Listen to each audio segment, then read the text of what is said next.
सातवाहनों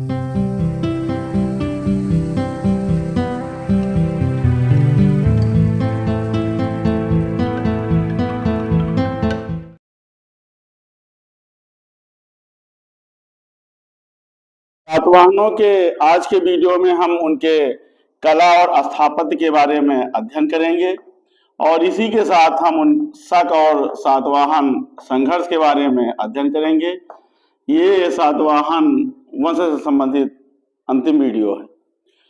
सातवाहनों के कला और स्थापत्य के बारे में जब हमने अध्ययन किया तो ये पाया कि इनके द्वारा अमरावती के स्तूप का निर्माण कराया गया था। अमरावती का जो स्तूप है वो आंध्र प्रदेश में गुंटूर जिले में है।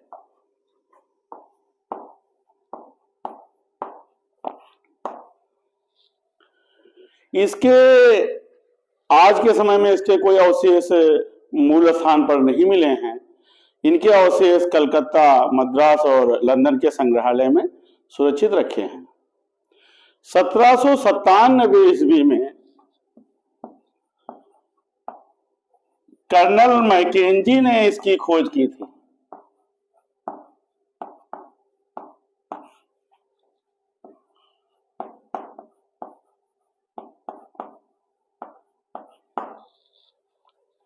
और 1840 ईस्वी में इलियट ने इसकी खुदाई कराई थी। खुदाई में उसे कुछ मूर्तियां प्राप्त हुई थी और उसके आधार पर जो निष्कर्ष निकलता है उसके अनुसार इसका जो गुंबद था वो संगमरमर का बना था और इसके शीर्ष के मंजूसा पर लोहे का छत्र मिला था।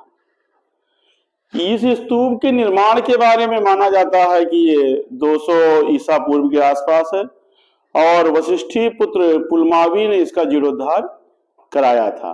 उसी ने इसके चारों तरफ पाषाण वेदिका बनवाई थी। इसका जो तोरण द्वार है वो 26 फुट चौड़ा माना गया है।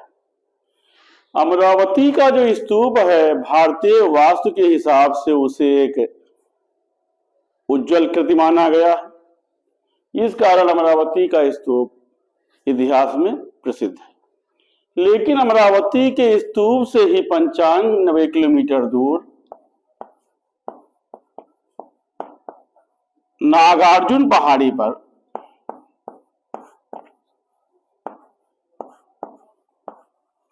एक स्तूप और मिला है जिसे कि नागार्जुन कोंड बोला जाता है।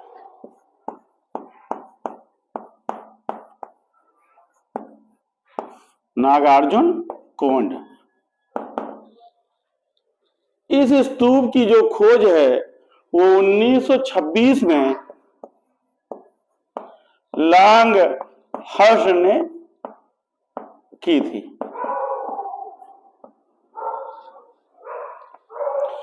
ये स्तूप का जो महास्तूप है वो गोलाकार है और इसकी जो व्यास है 106 फुट और इसकी ऊंचाई 80 फुट है। इसके चारों तरफ 13 फुट का एक फेरी का मार्ग या प्रदक्षिणा पथ बनाया गया है। नागार्जुन कोंड स्तूप की जो सबसे बड़ी विशेषता है इसका जो चबूतरा है वो आयताकार है लेकिन इसके रेलिंग में तोरण द्वार नहीं मिला है। इस स्तूप के अवशेषों से ये पता चलता है कि सातवाहन वंश की जो एक शाखा थी इक्ष्वाक शासक, उनकी रानियों को बौद्ध धर्म से गहरा लगाव था और उन्हीं रानियों की प्रेरणा से इक्ष्वाक वंश के राजाओं ने इस स्तूप का निर्माण कराया था। नागार्जुन कोंड जो है वो इक्ष्वाक राजाओं की राजधानी रही है। नागार्जुन कोंड या नागार्जुन पहाड़ियों पर नागार्जुन कोंड के अतिरिक्त अन्य कई छोटे छोटे स्तूप मिले हैं और ये माना जाता है कि ये सभी स्तूप 2री से 5वीं शताब्दी ईसा पूर्व के हैं। इसके अलावा दक्कन में कृष्णा और गोदावरी नदी के बीच में भटिये पोलू, पेड़गंज, जग्गेपेटू और घंटसाल में भी अनेक छोटे छोटे स्तूप, चैत्य और विहार पाए गए हैं, जिनका निर्माण इक्षाक शासकों द्वारा करवाया गया था। तो ये तो ऐसे स्तूप थे नागार्जुन कोंड और अमरावती का स्तूप, जो कि सातवाहन साम्राज्य की देन है। इसी के साथ कुछ चैत्य और विहार भी जो है सातकर्णी या सातवाहन शासकों द्वारा बनवाए गए थे। चैत्य का जो अर्थ है उसका भावार्थ अगर निकालते हैं तो वो चिता संबंधी या शवदाह से संबंधित है। चिता या शवदाह के बाद बचे हुए अवशेष को निकाल करके उसे भूमि के अंदर गाड़ करके जो समाधियां बनाई गई, उन्हीं को ही चैत्य कहा गया है। चूंकि इन समाधियों में महापुरुषों के धास अवशेष रखे जाते थे, इसलिए वो उपासना का केंद्र होते थे। पहले जो चैत्य थे वे खुले स्थानों पर बनाए जाते थे, लेकिन बाद में इन पर भवनों का निर्माण किया गया है। चैत्य के अगर हम बनावट के आधार पर उनका विभाजन करते हैं तो दो प्रकार के चैत्य पाए जाते हैं। इनकी जो श्रेणियां हैं वो दो प्रकार की हैं। पहली है पहाड़ों को काट करके, ये पहली श्रेणी है, पहाड़ों को काट करके जो चैत्य बनाए गए, इन्हें बोलते हैं राख कट चैत्याज। राख कट चैत्याज मतलब पहाड़ को काट करके बनाए गए चैत्य। पहाड़ों को काट करके जो चैत्य बनाए गए वो दक्कन के विभिन्न पहाड़ियों में मिलते हैं, और इन चैत्य गृहों में भिक्षुओं के रहने के लिए आवास भी बनाए गए हैं, जिन्हें कि विहार कहा गया है। इस प्रकार के जो चैत्य हैं वो गुहा मंदिर होते थे या प्रार्थना भवन होते थे, और ये प्रायः स्तूपों के समीप बनाए गए हैं। जो दूसरे प्रकार के चैत्य हैं वो ईंट पत्थरों की सहायता से खुले स्थान में बनाए गए हैं, जिन्हें कि स्ट्रक्चरल चैत्याज कहा गया है। स्ट्रक्चरल चैत्याज कहा गया है। ये जो है जो चैत्य हैं इनकी संख्या कम पाई गई है, जबकि गुहा विहारों की संख्या ज्यादा पाई गई है। ज्यादातर जो चैत्याज हैं ये बौद्ध हैं, और चैत्य गृहों की जो रचना की गई है वो हिंदू मंदिरों से मिलती है। इनके अंतिम छोर पर ढोलाकार पूजा गृह बनाया गया है। यहीं पर वो चैत्य रखा जाता था जिसका अवशेष जमीन में गाड़ा जाता था। इसकी पूजा की जाती थी, और इन चैत्य गृहों में मंडप और फेरी लगाने के लिए प्रतीक्षा पथ बनाए गए हैं। चैत्य गृहों को अगर हम कहें तो बौद्ध धर्म का देवालय कहा जा सकता है। चैत्य का जो आकार है वो ईसाइयों के गिरजाघरों से बहुत कुछ मिलता जुलता है। इसमें अनेक प्रकार के तयो जो होते हैं मंडप, और आइल जिसे कि प्रदक्षिणा पद कहते हैं, और एंटन का मतलब गर्भगृह। तो ये जो है ईसाई गिरजाघरों से मिलते जुलते हैं। भाजा, कोंडाने, पीतलखोरा, अजंता के गुफा में 9वीं और 10वीं गुफा, तथा बेटसा, नासिक, जुनार, कारले, कन्हेरी, ये सभी जो हैं ये चैत्य गृह के ही उदाहरण हैं। नासिक के शिलालेख में मिलता है, जिससे पता चलता है कि उसका जो निर्माण है नासिक के गुहा विहार का, वो सातवाहन नरेश के प्रथम के शासनकाल में हुआ था। नासिक का जो चैत्यगृह है उसके प्रवेश द्वारों पर अर्धचंद्राकार आकृति बनी है। इसी प्रकार से जो कारले का चैत्यगृह है वो सबसे बड़ा है, और आज के समय में वो सुरक्षित स्थिति में है। तो जो चैत्य थे वो सातवाहन शासनकाल में काफी बनाए गए हैं। अब इसके साथ ही हमने जो देखा कि चैत्यों में कि ये बौद्ध धर्म के उपासना के प्रमुख केंद्र होते थे।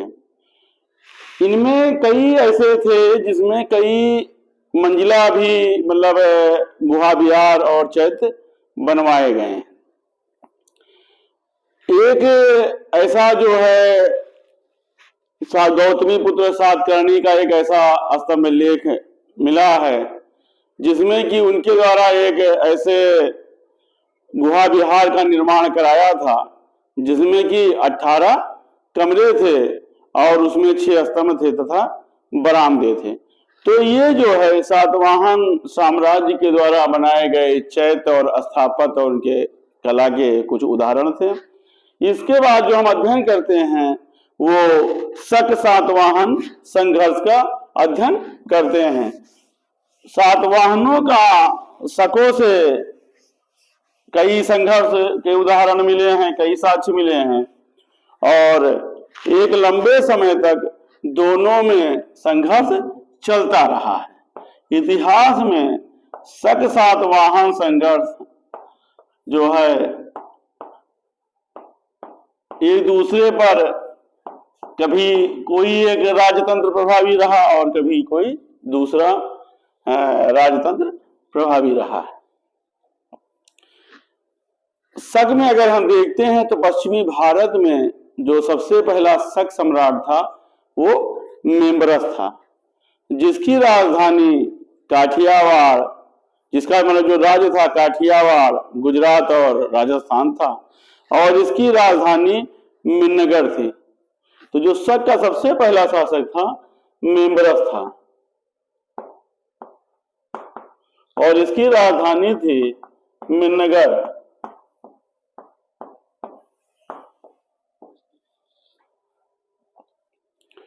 पेरिप्लस ने इसकी राजधानी का जो वर्णन किया है उससे प्रतीत होता है कि उसने मंदसौर नामक नगर का उल्लेख किया है। सातवाहनों के शासनकाल में जो उनका प्रसिद्ध बंदरगाह था वो कल्याण था। मेम्बरस के आक्रमण से वो हमेशा असुरक्षित स्थिति में रहता था। तो ये माना जाता है कि उस बंदरगाह के लिए शक और सातवाहन में संघर्ष हुआ है, लेकिन मेम्बरस और सातवाहन साम्राज्य के बीच में संघर्ष का कोई साक्ष्य नहीं मिलता है। तो ये पहला संघर्ष माना जाता है लेकिन इसका कोई साक्ष्य नहीं मिलता है।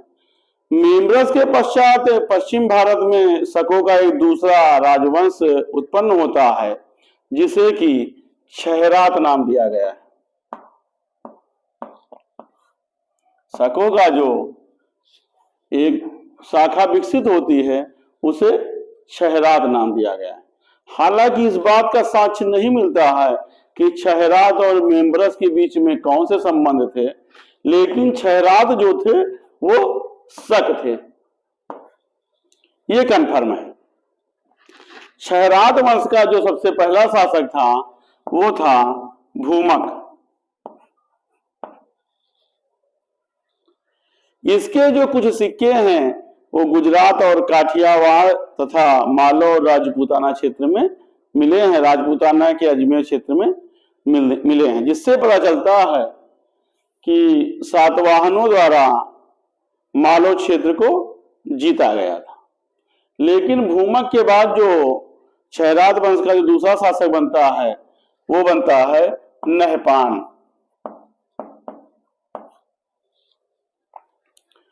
नहपान ने अपने शासनकाल में सातवाहनों के अनेक प्रदेशों को जीता था और नहपान के जो सिक्के हैं वो अजमेर से लेकर के दक्षिण महाराष्ट्र तक मिले हैं। जुन्नर, जूनागढ़ और नासिक कार्ले के भी क्षेत्र से इसके सिक्के मिले हैं। नहपान ने अपने शासनकाल में सातवाहनों को मालवा प्रांत और महाराष्ट्र से बाहर खदेड़ दिया था। इसके डर के कारण सातवाहन लोग मैसूर और बेल्लारी जिले में आकर के बस गए थे। इसका मतलब माना जाता है कि उस क्षेत्र को छोड़ करके सातवाहनों ने नहपान की जो है सत्ता की स्वीकार कर लिया था, अर्थात शकों की अधीनता को स्वीकार कर लिया था। लेकिन गौतमी पुत्र सातकर्णी के शासन के बाद उसने अपने राज्यारोहण के 18 वर्ष के काल में एक व्यापक सैन्य अभियान चलाया और उसने छहरातों पर आक्रमण किया। इस युद्ध में नहपान और उसका दामाद ऋषभदत्त मारे जाते हैं। तो ये शक सातवाहन का जो है ऐसा ऐतिहासिक उल्लेख है जिसके साक्ष्य मिले हैं। इस गौतमी पुत्र सातकर्णी शक शासक नहपान और ऋषभदत्त को पराजित करता है और उस युद्ध में वो मारे जाते हैं। इससे सातवाहनों का जो शासन है वो अपरांत, जिसे कि उत्तरी कोंकण बोलते हैं, अनूप क्षेत्र जिसे कि नर्मदा घाटी का क्षेत्र बोलते हैं, सौराष्ट्र और कुकुर जिसे कि पश्चिमी राजपूताना बोलते हैं, अवंती जिसे कि पूर्वी मालवा बोलते हैं, उन क्षेत्रों में सातवाहनों के सिक्के प्राप्त हुए हैं, जबकि पहले वो शक शासक के अधीन थे। इसी प्रकार से नासिक के जोगलथंभी से भी कई सिक्के सातवाहनों के मिले हैं। और यहाँ पर नहपान के लगभग 10,000 से ऊपर के ऐसे सिक्के मिले हैं जिन्हें कि गौतमी पुत्र सातकर्णी ने रिअंकित कराया था, अर्थात पुनरांकित कराया था। अर्थात वो नहपान के सिक्के थे, लेकिन उस पर उसने अपना भी नाम खुदवाया था और उस नाम खुदवाने से उसमें नहपान के भी नाम मिलते हैं और सातकर्णी के भी नाम मिलते हैं। तो इससे प्रतीत होता है कि गौतमी पुत्र सातकर्णी द्वारा नहपान को पराजित किया था। और जोगलथंभी से बहुत मात्रा में शकों के वो सिक्के मिलते हैं जिसे कि गौतमी पुत्र सातकर्णी ने पुनरांकित कराया था। तो ये माना जाता है कि जोगलथंभी जो था वो शक शासक या क्षयरात वंश के शासक नहपान का जो राजकीय कोषागार था। इस प्रकार से अगर हम देखते हैं तो ये शक सातवाहन के संघर्ष का पहला उदाहरण मिलता है, जिसमें कि शकों के ऊपर सातवाहन ने विजय प्राप्त की थी। अगला जो है वो गौतमी पुत्र सातकर्णी का जो उत्तराधिकारी होता है पुलुमावी, जिसे कि वशिष्ठी पुत्र पुलुमावी कहते हैं। और इसका शासन जो है 130 से 159 ईस्वी के समय का रहा है। इसके समय में भी शक सातवाहन संघर्ष होता है, लेकिन चूंकि क्षयरात वंश के शक शासन का विनाश हो चुका होता है, तो जो इसका संघर्ष होता है वो शक की एक जो दूसरी शाखा है कार्दमक, इस शाखा से सातवाहनों का संघर्ष होता है। पहली शाखा थी क्षयरात और दूसरी थी कार्दमक। कार्दमक शाखा का जो संस्थापक है वो यशमोती का पुत्र चष्टन है, उसको माना गया है। और इसकी राजधानी ओजोने थी, ओजोने। लेकिन ओजेने को जो माना गया है वो उज्जैन माना गया है। तो ये माना गया है कि कार्दमक जो शाखा थी वो उज्जैन क्षेत्र में काबिज थी, अर्थात उज्जैन उसके अंडर में था। और चष्टन ने अब जो कार्दमक शाखा का मतलब एक यशमोती के बाद एक प्रभावी शासक था, उसने सातवाहनों से उज्जैन का क्षेत्र छीन लिया था।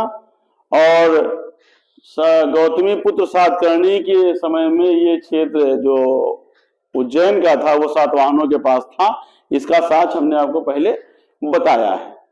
तो कार्दमक शाखा के पास उस समय उज्जैन था और उज्जैन पर चष्टन का शासन था। चष्टन के यहाँ पर कुछ ऐसे सिक्के उज्जैन में मिले हैं जिन पर चैत्यों का निर्माण है, जो कि सातवाहनों के सिक्कों का प्रमुख चिन्ह था। तो इससे निष्कर्ष निकाला गया कि उसने सातवाहनों से चष्टन ने उस क्षेत्र को जीत लिया था और उनके सिक्कों पर अपना नाम खुदवाया था। सातवाहनों के विरुद्ध कार्दमक शाखा के चष्टन के पुत्र रुद्रदामन को 130 से 150 जिसका शासनकाल था उसको एक अभूतपूर्व सफलता मिलती है, रुद्रदामन। और रुद्रदामन का जो अभिलेख है उसे गिरनार का अभिलेख बोलते हैं। तो गिरनार के अभिलेख में या जूनागढ़ के अभिलेख में रुद्रदामन ने दिखाया है कि आकर अवंती और सौराष्ट्र, कुकुर और अपरांत के क्षेत्र उसके अधिकार क्षेत्र में थे।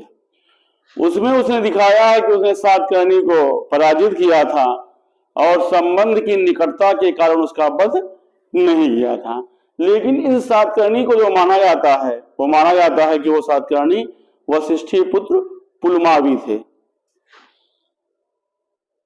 रुद्रदामन के जूनागढ़ अभिलेख में ये लिखा है कि रुद्रदामन ने दक्षिणापथ के स्वामी सातकर्णी को 2 बार परास्त किया था, किंतु संबंधों की निकटता के कारण उसका वध नहीं किया है। तो इसकी जो पहचान है वो वशिष्ठी पुत्र पुलमावी से होती है, क्योंकि संबंध की निकटता उसकी वशिष्ठी पुत्र पुलमावी से ही थी। इसका जो साक्ष्य मिलता है गौतमी पुत्र सातकर्णी का कन्हेरी का जो अभिलेख है उसमें ये साक्ष्य मिलता है कि गौतमी पुत्र सातकर्णी के समय में उसके पुत्र पुलमावी की रुद्रदामन की कन्या के साथ विवाह हुआ था। तो इस संघर्ष में शक जो है सातवाहनों पर भारी पड़ते हैं, और लेकिन वो सातवाहन सम्राट का वध नहीं करता है। और इससे पता चलता है कि सातवाहनों ने अपने साम्राज्य के कुछ भाग की रक्षा करने के लिए शकों की कन्या से वैवाहिक संबंध स्थापित किया था। अर्थात सातवाहनों ने कार्दमक के साथ वैवाहिक संबंध स्थापित किए थे और इसके द्वारा उसने अपनी प्रदेश की रक्षा का प्रयास किया था। तो ये शक सातवाहन के संघर्ष का एक दूसरा साक्ष्य मिलता है। पहला जो साक्ष्य आपको बताया वो नहीं, लेकिन पहले ये 2 साक्ष्य छैरात और कार्दमक शाखा का मिलता है। पुलमावी के बाद शिव सातकर्णी जो 160 से 67 ईसा पूर्व के आसपास, ये ईस्वी के आसपास, और शिव स्कंद सातकर्णी जो कि 167 से 174 ईस्वी के आसपास सातवाहन शासक होते हैं, उनके समय में शक सातवाहन संघर्ष का कोई प्रमाण नहीं मिलता है। लेकिन शक सातवाहन संघर्ष का जो अंतिम प्रमाण मिलता है वो 174 से 203 ईस्वी तक सातवाहन सम्राट यज्ञश्री सातकर्णी के समय का मिलता है, जिसमें कि उसने शकों से अपने खोए राज्य को प्राप्त करने के लिए एक अभियान छेड़ा था। अपरांत, जिसे कि उत्तरी कोंकण बोलते हैं, वहां पर उसके शासन के 6वें वर्ष का एक लेख मिलता है जिससे पता चलता है कि अपरांत क्षेत्र को यज्ञश्री सातकर्णी ने जीत लिया था। इसी प्रकार सोपारा क्षेत्र से उसके कुछ सिक्के मिलते हैं जो कि उसने रुद्रदामन के चांदी के सिक्कों के अनुकरण पर ढलवाया था। उसके सिक्कों का जो विस्तार मिला है वो गुजरात, काठियावाड़ और मध्य प्रदेश के मालवा क्षेत्र तथा आंध्र प्रदेश तक मिला है। इसी प्रकार से अनूप क्षेत्र में भी उसके कुछ सिक्कों के साक्ष्य मिले हैं। तो इससे पता चलता है कि यज्ञश्री सातकर्णी ने उन क्षेत्रों पर अपना अधिकार कर लिया था। और इसके साथ ही ये भी माना जाता है यज्ञश्री सातकर्णी के द्वारा शक पर विजय प्राप्त करने के साथ ही दोनों राज्यों के बीच जो संघर्ष था उसकी भी समाप्ति हो गई थी, क्योंकि बाद में दोनों राज्य, चाहे वो शक राज्य रहे हों या सातवाहन राज्य रहे हों, दोनों अपनी ही आर्थिक समस्याओं में उलझ जाते हैं। और इस प्रकार से शक सातवाहन का जो एक लगभग 200 साल से शत्रुता का इतिहास रहता है या वो जो है उसका अंत हो जाता है और दोनों ही जो शक्तियां हैं या दोनों राजवंश हैं वो क्षीण हो जाते हैं। अर्थात यज्ञश्री सातकर्णी के बाद शकों का कोई इतिहास नहीं मिलता है और न ही सातवाहनों का कोई इतिहास मिलता है। तो ये शक सातवाहन संघर्ष के साथ ही हमारा सातवाहन वंश का जो है वो चैप्टर समाप्त होता है। इसके बाद हम आपको भारत पर हिंद यवन के आक्रमण के जो कुछ यवन आक्रमणों ने शासन किया, मतलब आक्रमण किया था यवन शासकों ने, उसके बारे में अध्ययन करेंगे। तो जो हमारा अगला चैप्टर आएगा वो होगा यवन आक्रमणकारी। उसमें हम आपको यवन आक्रमणकारी, इसके बाद शक और जो कुषाण या पहलो आक्रमणकारी थे, भारत पर, प्राचीन भारत पर कितने आक्रमणकारियों ने आक्रमण किया था, उनके बारे में अध्ययन करेंगे। धन्यवाद।